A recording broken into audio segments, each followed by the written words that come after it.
Amaravati town ప్లానింగ్లో 27 యూనిట్లు ఉండేలా చూశామని మంత్రి నారాయణ చెప్పారు. ఇతర రాష్ట్రాల్లో ఉన్న భవనాల సెట్ బ్యాక్ గురించి చర్చించామని సందర్భంగా ఆయన పేర్కొన్నారు. భవనాల నిబంధనలు వీలైనంత వరకు సులభతరం చేస్తామని అన్నారు. పాత పట్టణాల్లోని లేఅవుట్లో రోడ్లపై సమావేశంలో ఇక చర్చించామని మంత్రి పేర్కొన్నారు.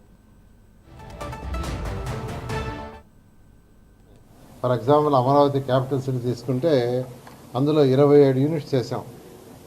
27 మొత్తం 217 చదరపు కిలోమీటర్ని 27 యూనిట్స్. ప్రతి దాంట్లో ఒక స్కూల్ ఉంటుంది, ఒక హాస్పిటల్ ఉంటుంది, ఒక పార్క్ ఉంటుంది, ఇలా ఒక ఇది ఉంటుంది సిస్టమ్. అలాంటి సిస్టమ్ అనేది టౌన్ ప్లానింగ్ సిస్టమ్. నేను అదే చెప్పాను, రియల్ ఎస్టేట్ బిల్డర్స్ మాకు అది తీసేయండి ఇది తీసేయండి అంటే అన్నీ తీసేసేదానికైతే టౌన్ ప్లానింగ్ ఎందుకు, కొన్ని రిలాక్సేషన్ చేస్తాం ప్రాక్టికల్గా. రియాలిటీ ఇంకా కొన్ని ఉన్నాయి. సర్క్యులర్ ప్యాటర్న్ తీసుకొచ్చాం. తర్వాత లైసెన్స్ సర్వేయర్లు ఫీజు తగ్గించమన్నారు. గతంలో అంతకుముందు చెప్పున్నారు, ఈ మీద చాలాసార్లు అడిగారు. ఈ రాష్ట్రంలో లైసెన్స్ సర్వేయర్ ఫీజు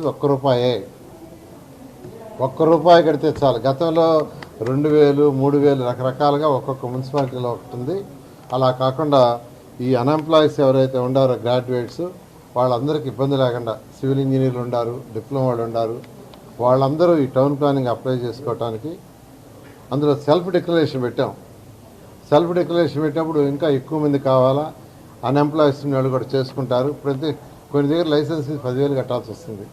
కొన్ని మున్సిపాలిటీలు 5,000, కొన్ని మున్సిపాలిటీలు 2,000. అలా కాకుండా ₹1 లైసెన్స్ ఫీజు పెడుతున్నాం. ముఖ్యమంత్రి గారు చాలా క్లియర్గా చెప్పారు, అన్ఎంప్లాయిడ్ గ్రాడ్యుయేట్స్ అందరూ ఏదో ఒకటి చేసుకునేటట్టుగా చేయండి అని.